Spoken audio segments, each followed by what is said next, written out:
मित्रों, आज हम आपको दुख और दरिद्रता का नाश करने वाली भगवान शिव जी की अत्यंत पावन कथा का श्रवण कराने वाले हैं, जिसका वर्णन शिव पुराण में भी मिलता है। कहा जाता है कि जो भी मनुष्य इस कथा को पूरे सच्चे मन से शुरू से लेकर अंत तक पूरा सुनता है, उसके घर में कभी भी दरिद्रता नहीं आती। इस कथा का श्रवण करने के बाद रोगी व्यक्ति को अपने सभी रोगों से मुक्ति मिल जाती है। इस कथा के माध्यम से आपको ये भी बताने वाले हैं कि सावन में भगवान शिव जी की कथाओं का श्रवण करने से कौन सा फल मिलता है। इसलिए आप सभी लोग इस कथा का श्रवण शुरू से लेकर अंत तक पूरा करें। अगर कोई भी व्यक्ति भगवान शिव जी और माता पार्वती जी की इस कल्याणकारी कथा का श्रवण करता है, तो उसकी भक्ति भगवान शिव जी के प्रति 100 गुना अधिक बढ़ जाती है। अगर आप भगवान शिव जी के भक्त हैं, तो आप भगवान शिव जी का अनादर न करें। इस पावन कथा को शुरू करने से पहले अगर आप सभी लोगों ने अभी तक वीडियो को लाइक नहीं किया है, तो वीडियो को लाइक अवश्य करें और कमेंट बॉक्स में हर हर महादेव लिखें। मित्रों, आपका ज्यादा समय नष्ट न करते हुए कथा को शुरू करते हैं। मित्रों, एक समय की बात है, किसी नगर में एक पंडित रहता था। वह जन्म से ही बहुत गरीब था और वह पंडित अपनी पत्नी और अपने पुत्र के साथ रहता था। उसके पुत्र का नाम सोमनाथ था। वह पंडित प्रतिदिन सुबह उठकर स्नान आदि करने के बाद तुलसी के पौधे पर जल चढ़ाता था और वह प्रतिदिन उस नगर के सभी घरों में जाकर कथाएं सुनाता था। लेकिन उस पंडित द्वारा किए गए ये सभी कार्य उसकी पत्नी को बिल्कुल भी पसंद नहीं थे, क्योंकि उस पंडित की पत्नी कई वर्षों से भगवान भोलेनाथ का पूजा पाठ किया करती थी और सावन के सभी सोमवारों को उपवास भी रखती थी। लेकिन इतना सब कुछ करने के बाद भी उसे गरीबी का ही सामना करना पड़ रहा था। इसलिए वह पंडित की पत्नी भगवान भोलेनाथ से बहुत ही नाराज हो गई और उनका पूजा पाठ करना सब कुछ छोड़ दिया। इसी तरह से वह पंडित जब तक युवा था, तब तक वह कहीं न कहीं से भगवान भोलेनाथ की कथा सुनाकर या पूजा पाठ करने के बाद उसे जो धन मिलता था, उसी धन से वह अपने परिवार का पालन पोषण करता था। फिर एक दिन उस पंडित की पत्नी ने दोबारा भगवान भोलेनाथ की पूजा अर्चना करना शुरू कर दी। वह अपने मन में यह सोचकर भगवान भोलेनाथ की पूजा अर्चना किया करती थी कि एक दिन तो ऐसा जरूर आएगा जब मेरी भी सभी मनोकामनाएं पूर्ण होंगी, मेरी भी गरीबी दूर होगी। लेकिन उसके द्वारा इतनी पूजा पाठ करने के बाद भी उसे अपने पूजा पाठ करने का कोई फल नहीं मिल पा रहा था, जिससे वह बहुत ही दुखी हो जाती है और मन ही मन अपने आप को कोसने लगती है कि हमने ऐसा कौन सा पाप किया है जिसकी वजह से हमें इतनी गरीबी का सामना करना पड़ रहा है। अब धीरे धीरे वह पंडित और उसकी पत्नी दोनों ही बहुत बूढ़े हो चुके थे और अब उस पंडित के शरीर में इतनी शक्ति भी नहीं बची थी कि वह किसी नगर में भगवान भोलेनाथ की कथा करने के लिए जा सके। अब वह पंडित भी हमेशा बीमार रहने लगा था, क्योंकि उसे कई बीमारियों ने घेर लिया था और उसके घर को चलाने वाला कोई नहीं था। इसलिए वह पंडित भी चिंतित रहने लगा था। धीरे धीरे उसके घर में कुछ नहीं बचा, वह दाने दाने के लिए जूझ पड़ा। तब वह पंडित की पत्नी बहुत ही क्रोधित हो जाती है और एक बार फिर से क्रोध में आकर भगवान भोलेनाथ की पूजा अर्चना करना छोड़ देती है और अपने पति से भी भगवान भोलेनाथ की पूजा अर्चना करने से मना करने लगती हैं। लेकिन वह पंडित भगवान भोलेनाथ की पूजा अर्चना करना नहीं छोड़ता है। तब एक दिन वह क्रोधित होकर अपने पति से कहती है, हे नाथ, हम दोनों यह कब तक भगवान भोलेनाथ की पूजा अर्चना करते रहेंगे? क्योंकि भगवान शिव शंभू की पूजा अर्चना करते करते हम दोनों बहुत ही बूढ़े हो चुके हैं इन्हें, लेकिन अभी भी हमें इतनी पूजा पाठ करने का कोई फल प्राप्त नहीं हुआ है। हम इतनी गरीबी से जूझ रहे हैं, यहाँ तक कि हमारी गरीबी दूर ही नहीं हुई है, बल्कि हम इसके उल्टा पहले से और भी ज्यादा गरीब हो गए हैं। पहले तो कुछ ठीक भी था, लेकिन अब तो दाने दाने के लिए रोना पड़ रहा है। उस पंडित की पत्नी उस पंडित से आगे कहती है, हे नाथ, मैं ही मूर्ख हूँ जो मैंने एक बार भगवान भोलेनाथ की पूजा अर्चना करना बंद करके दोबारा से शुरू कर दी और मैंने सावन के सभी सोमवार को न तो दिन देखा रात, दिन से रात तक भगवान भोलेनाथ की पूजा अर्चना की और उपवास भी रखा। प्रतिदिन जप तप करके अपने ही शरीर को कमजोर कर लिया। यह सब करने के बाद भी मुझे इसका कोई फल नहीं मिला और अब तुम्हारा शिव क्या देगा जो तुम प्रतिदिन शिवलिंग पर जल अर्पित करते हो। मित्रों, अपनी पत्नी की बात सुनकर वह पंडित उसे कुछ भी नहीं कहता है, क्योंकि उसे अपने आराध्य भगवान भोलेनाथ पर पूरा विश्वास था। उधर उसका पुत्र सोमनाथ अभी शिक्षा ग्रहण कर रहा था और कुछ ही दिनों में उसकी शिक्षा दीक्षा पूरी हो गई। वह अपनी शिक्षा दीक्षा पूरी करके अपने घर आ गया और जब उसने अपने माता पिता को कष्ट में देखा तब वह अपने आने वाले भविष्य के बारे में ज्यादा न सोचकर उसने अपने माता पिता की सेवा करनी शुरू कर दी और उनकी सभी मनोकामनाओं को पूरा करना शुरू कर दिया और घर का सारा बोझ अपने कंधों पर ले लिया। वह अपने पिता की तरह नगर नगर जाकर भगवान भोलेनाथ की कथाओं को सुनाने लगा और कथा सुनाने पर मिली दक्षिणा से अपने परिवार का पालन पोषण करने लगा। ऐसे ही कई वर्ष गुजर जाते हैं, लेकिन एक दिन की बात है। सोमनाथ उस नगर के भगवान शिव के प्रसिद्ध मंदिर में पूजा अर्चना करने के बाद वहां पर उपस्थित शिव भक्तों को भगवान भोलेनाथ की पावन कथा का श्रवण कराते हुए कहता है कि जो भी भगवान भोलेनाथ की इस पावन कथा को सच्चे मन से श्रवण करता है, उनकी भगवान भोलेनाथ सभी मनोकामनाएं पूर्ण कर देते हैं। सोमनाथ की यह बात उस नगर का राजा उस मंदिर में आया हुआ था, वही इस बात को राजा सुन लेता है और उसे यह बात बहुत ही अच्छी लगती है। इसीलिए वह सोमनाथ के पास पहुंचकर उससे कहता है, मुझे तुम्हारी ये कथा बहुत ही अच्छी लगी, किंतु क्या तुम आज से प्रतिदिन राजकुमारी को भगवान भोलेनाथ की कथाओं को श्रवण कराओगे? क्योंकि मैं चाहता हूँ कि मेरी पुत्री को अच्छा वर मिले और इसके लिए मैं तुम्हें प्रतिदिन दक्षिणा के रूप में ढेर सारा धन दूंगा। राजा की ऐसी बातों को सुनकर सोमनाथ बहुत ही प्रसन्न हो जाता है और राजकुमारी को प्रतिदिन कथाओं का श्रवण कराने के लिए हामी भर देता है। फिर उसके बाद राजा ने सोमनाथ को अपने राजमहल में राजकुमारी को प्रतिदिन कथाओं का श्रवण कराने के लिए नियुक्त कर लिया और अब सोमनाथ प्रतिदिन उस नगर के राजा की पुत्री को कथा सुनाने लगा। राजकुमारी को कथा का श्रवण कराने पर दक्षिणा के रूप में जो कुछ धन मिलता था, उसी धन से वह अपने परिवार का पालन पोषण करने लगा। किंतु सोम को यह बात अच्छी नहीं लगती थी और वे इस पर प्रसन्न भी नहीं रहती थीं, क्योंकि उन्हें अपने पुत्र के आने वाले भविष्य की चिंता थी। इसीलिए वे प्रतिदिन इस बात को लेकर बहुत ही चिंतित रहती थीं। फिर माता पार्वती जी भगवान भोलेनाथ जी से कहती हैं, हे शिव शंभु, आप तो त्रिकालदर्शी हैं, आपको तो सब कुछ पता होता है, किंतु आप फिर भी यह प्रश्न कर रहे हैं। चलिए मैं आपको बता कि मैं इतना चिंतित क्यों हूँ। मेरी चिंता का कारण है वह पंडित और उसकी पत्नी। आप उन दोनों की परीक्षा क्यों ले रहे हैं? हे प्रभु, वह पंडित तो आपका परम भक्त है, लेकिन आपने सिर्फ उसके जीवन को कठिनाइयों से ही भरा है, उसे कभी भी उसके द्वारा पूजा करने का फल नहीं दिया। आपसे विनती है कि अब आप उसके जीवन के सभी दुखों का नाश करें, अन्यथा कहीं ऐसा न हो कि वह पंडित और उसकी पत्नी आपका पूजा पाठ करना ही बंद कर दें और कहीं उसके मन में आपके प्रति श्रद्धा विश्वास समाप्त न हो जाए। माता पार्वती जी की इन सभी बातों को सुनकर भगवान भोलेनाथ माता पार्वती जी से कहते हैं, हे देवी पार्वती, आप चिंतित मत होइए, हमने उस ब्राह्मण के भाग्य के उदय का बीज बो दिया है। अब हम दोनों को उस पंडित के घर जाने का समय आ गया है और पृथ्वी लोक पर जाकर हमें शिव लीला करनी है। इतना कहकर भगवान भोलेनाथ जी माता पार्वती जी के साथ पृथ्वी लोक की ओर चल देते हैं और पृथ्वी लोक पर पहुंचकर दोनों साधु का रूप धारण कर लेते हैं। साधु का रूप धारण करने के बाद वे उस पंडित के घर के समीप पहुंच जाते हैं और जोर जोर से आवाज लगाते हुए कहते हैं, अलख निरंजन, घर में कोई है? तब उनकी आवाज सुनकर वह बूढ़ा पंडित घर से बाहर निकलता है और उन्हें प्रणाम करते हुए कहता है, हे मुनिवर, आपका स्वागत है, बताइए मैं आपकी किस तरह से मदद कर सकता हूँ। तब साधु का रूप धारण किए हुए भगवान भोलेनाथ ने उस पंडित से कहा, आज की रात्रि में हम आपके घर पर विश्राम करना चाहते हैं।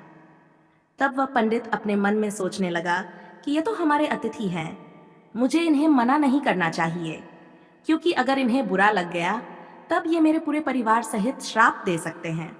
लेकिन मैं किस तरह से इनका अतिथि सत्कार करूंगा, क्योंकि जैसे तैसे करके मेरा पुत्र जो धन लेकर आता है उससे किसी तरह से हमारे परिवार का पालन पोषण होता है और कुछ भी नहीं बच पाता है। इसलिए मैं इनके भोजन का प्रबंध कैसे कर सकता हूँ। अपने मन में इतना सोचकर उसने कहा, हे मुनिवर, मेरा पुत्र इस नगर के राजा की पुत्री को कथा सुनाकर दक्षिणा में जो भी धन लाता है उसी से एक वक्त के लिए हम तीनों के भोजन की पूर्ति होती है। इसलिए मैं कुछ भी करके सिर्फ एक समय के लिए ही भोजन का प्रबंध कर सकता हूँ। तब साधु का रूप धारण किए हुए भगवान भोलेनाथ जी ने उस पंडित को एक पात्र देकर उससे कहा, हे पुत्र, आज से तुम अपनी पत्नी से कह देना कि इस पात्र में भोजन बनाया करो, तो हम सभी के लिए दोनों वक्त का भोजन बन जाया करेगा। फिर इस प्रकार से उस पात्र में भोजन बनाने से सभी के लिए दोनों वक्त के भोजन की पूर्ति हो जाती है। ये दृश्य देखकर तीनों बहुत ही आश्चर्य में पड़ गए थे और बहुत ज्यादा भयभीत भी हो गए थे।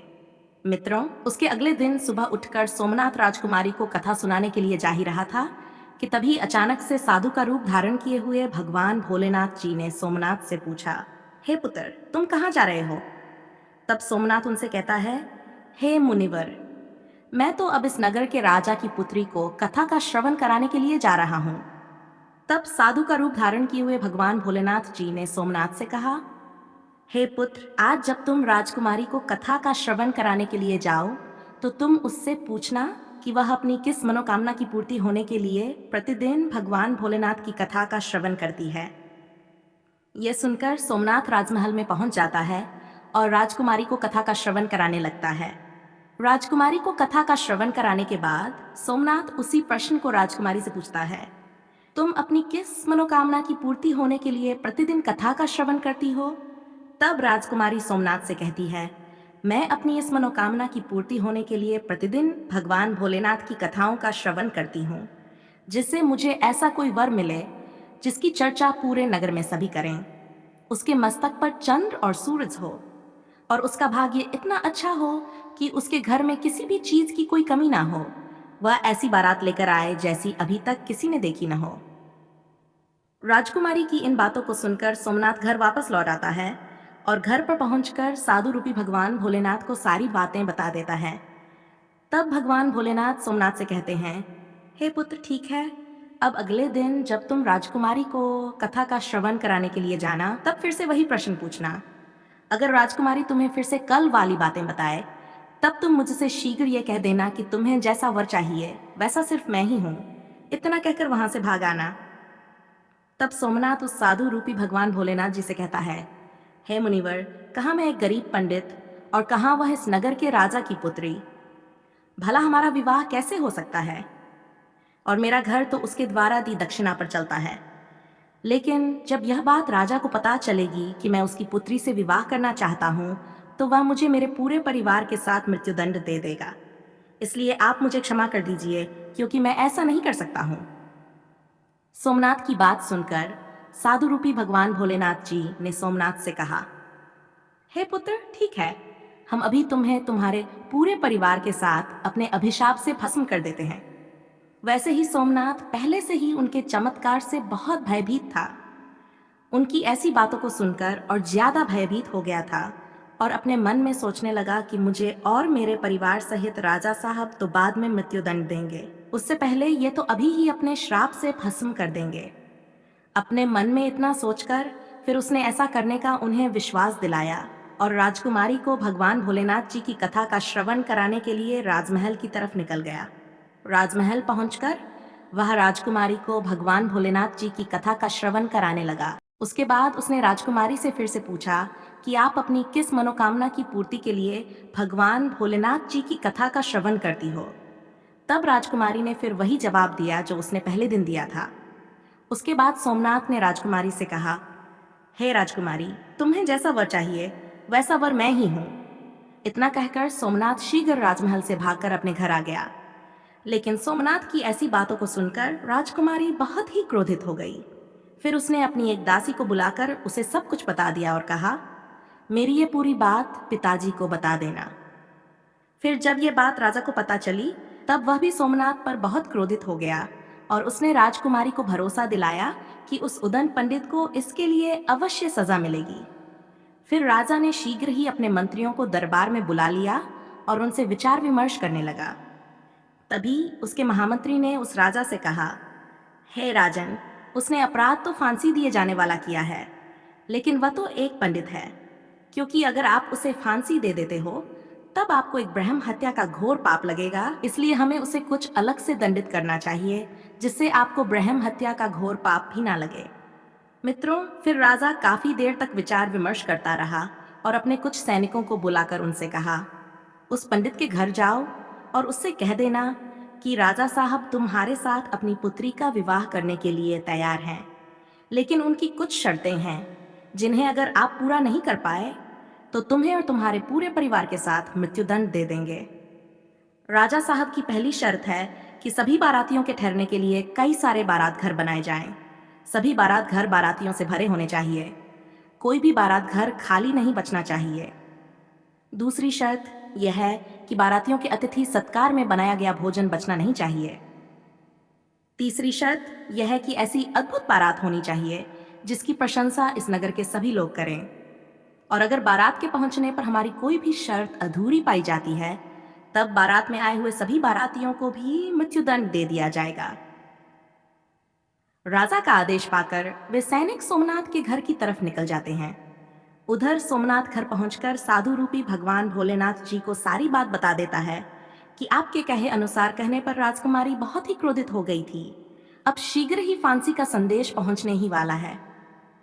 इतने में राजा के वे सैनिक जोर जोर से दरवाजा खटखटाने लगते हैं।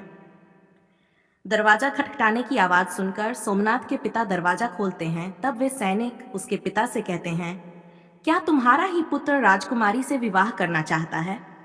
चलो ठीक है, राजा साहब ने भी अपनी पुत्री से विवाह करने के लिए अनुमति दे दी है, लेकिन राजा साहब की कुछ शर्तें हैं जिन्हें पूरा करना ही पड़ेगा, नहीं तो तुम्हारे पूरे परिवार को मृत्युदंड दे दिया जाएगा।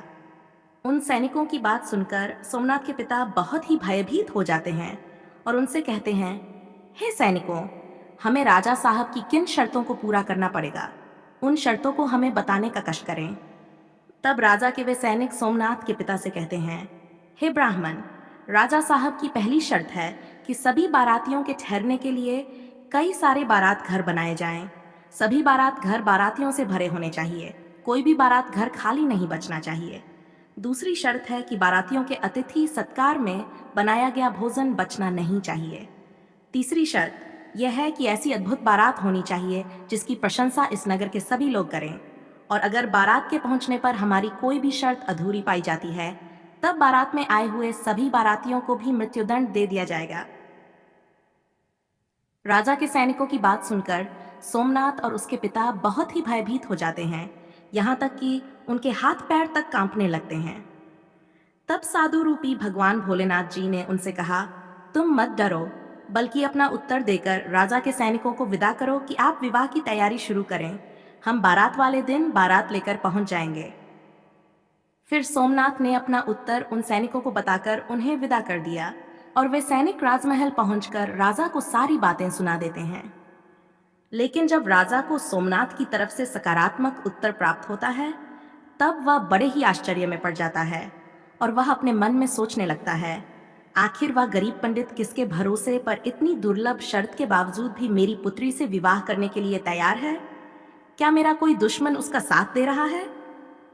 इसी तरह के कई विचार उसके मन में उठते रहते थे। उसके बाद उसने उस नगर के कई घरों को बारात घर की तरफ सजवा दिया और कई सारे तंबू का प्रबंध भी कर दिया। राजा ये सब ये सोचकर कर रहा था कि कहाँ वह पंडित इतने अधिक बारातियों को ला पाएगा, और जब अधिक बाराती ना आने पर वह मेरी शर्त हार जाएगा, फिर वह उसे पूरे परिवार सहित मृत्युदंड दे देगा। इधर सोमनाथ उस नगर में जिसे भी अपनी बारात में चलने के लिए कहता था वह उसे यह कहकर मना कर देता था कि नहीं, मुझे इतनी जल्द नहीं मरना है, तुम्हारा तो अंतिम समय निकट आ गया है। वैसे भाग्य में जो लिखा होता है वही होता है। यही कहकर तैयार होकर उनके साथ राजमहल की तरफ चल देता है। मित्रों, फिर भगवान भोलेनाथ जी ने सोमनाथ की बारात में चलने के लिए सभी देवताओं, भूत प्रेतों और गंधर्व को मनुष्य रूप में सोमनाथ की बारात में चलने के लिए आमंत्रित कर लिया और सोमनाथ की बारात में शामिल कर लिया, जिसके कारण सभी बारात नाचते हुए बारात घर पहुंच गए। जब सोमनाथ की बारात पहुंची तब इतने सारे बाराती आए हुए थे कि राजा द्वारा सजवाए गए सभी बारात घर और यहाँ तक कि सभी तंबू बारातियों से भर गए और कुछ बाराती तो बिना तंबू के बाहर ही रह गए। फिर जब राजा के पास सूचना भिजवाई गई कि बारातियों के ठहरने के लिए बारात घर और तंबू में जगह नहीं बची है, ठहरने के लिए और प्रबंध कराया जाए, तब राजा अपने मन में सोचने लगा कि अभी तो कोई भी उसके साथ बारात में आने के लिए तैयार नहीं था और अब कहाँ से इतने बाराती आ गए हैं। मुझे एक बार चलकर देखना चाहिए। इतना सोचकर राजा तुरंत ही वहां पहुंच गया और जब भगवान भोलेनाथ जी ने राजा को बारात में आया हुआ देखा तब उन्होंने शुक्र और शनि देव को बच्चा का रूप धारण करवा दिया और उन्हें भूख के कारण विलाप करवा दिया। इधर जब उस राजा ने दोनों बच्चों को जोर जोर से विलाप करते हुए देखा, तब उसने भगवान भोलेनाथ जी के पास पहुंचकर उनसे पूछा, हे महात्मा, ये बच्चे इतना विलाप क्यों कर रहे हैं? तब साधु रूपी भगवान भोलेनाथ जी ने उस राजा को जवाब देते हुए कहा, ये दोनों बच्चे बहुत भूखे हैं, इसलिए इतना विलाप कर रहे हैं। फिर राजा ने उन दोनों बच्चों को भोजन करने वाले स्थान पर भेज दिया। उसके कुछ ही देर बाद राजा के सैनिकों ने उनके पास आकर बताया, हे राजन, वे दोनों बच्चों ने तो सारा भोजन समाप्त कर दिया है और फिर भी वे दोनों जोर जोर से चिल्ला रहे हैं कि उन्हें भूख लगी है। अपने सैनिकों की ऐसी बातों को सुनकर राजा बहुत ही परेशान हो जाता है, क्योंकि अब उसका सारा अहंकार चूर चूर हो गया था। फिर वह साधु भी भगवान भोलेनाथ जी के चरणों में अपने दोनों हाथों को जोड़कर बैठ गया और उनसे कहने लगा, हे साधु महाराज, अब मेरी लाज आपके ही हाथ में है। तब भगवान भोलेनाथ जी ने उस राजा से कहा, कोई बात नहीं, सब कुछ ठीक हो जाएगा। आप राजमहल जाकर बारात की अगुवानी की तैयारी शुरू कीजिए। फिर राजा ने उस नगर के सभी घरों को अच्छी तरह से सजवाया और पूरे नगर को एकदम दुल्हन की तरह सजाया। सोमनाथ भी विवाह की पोशाक में किसी राजकुमार से कम नहीं लग रहा था। सोमनाथ के सेहरे को चांद और सूरज से सजाया गया और अगुवानी के समय सोमनाथ एक सुंदर से रथ में बैठकर राजमहल की तरफ जाने लगा। उस रथ के आगे कई सारे बाराती बैंड बाजे नाच रहे थे और कई बाराती हाथ में मुद्राएं लेकर एक दूसरे पर न्यौछावर करके इधर उधर उछाल रहे थे। सोमनाथ की बारात के ऐसे दृश्य को देखकर उस नगर के कुछ लोग कहने लगे, इस पंडित का भाग्य तो देखो, इसके मस्तक के सेहरे को चांद और सूरज से सजाया गया है और इसके चारों तरफ से इस प्रकार धन लक्ष्मी उछाली जा रही है जैसे किसी धनवान राजा की बारात निकल रही है।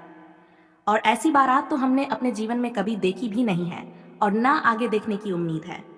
ये पंडित तो भाग्य का बहुत धनी है। प्रजा की ऐसी बातों को सुनकर माता पार्वती जी भगवान भोलेनाथ जी से कहती हैं, हे प्रभु, यह तो सत्य है कि आपकी कृपा जिस भी मनुष्य पर हो जाती है उसके लिए अन्न, धन और के ताले खुल जाते हैं।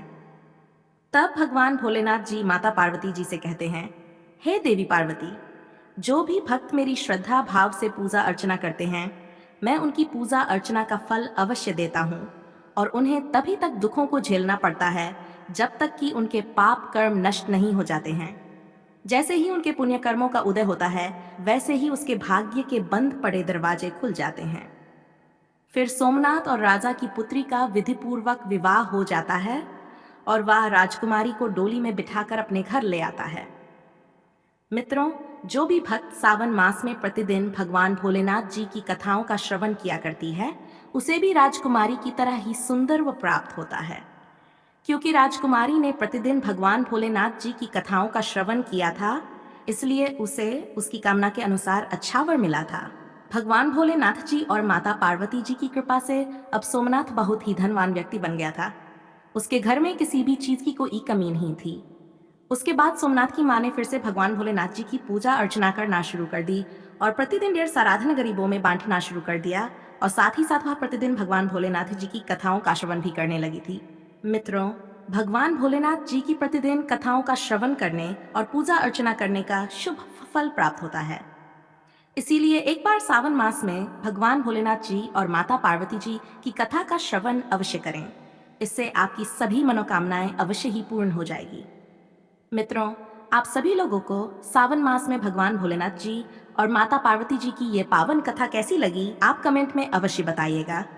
और अगर आप सभी लोगों ने अभी तक हमारे चैनल को सब्सक्राइब नहीं किया है, तो ऐसी ही ज्ञानवर्धक कहानियों के लिए आप सभी लोग हमारे चैनल को भी सब्सक्राइब करें।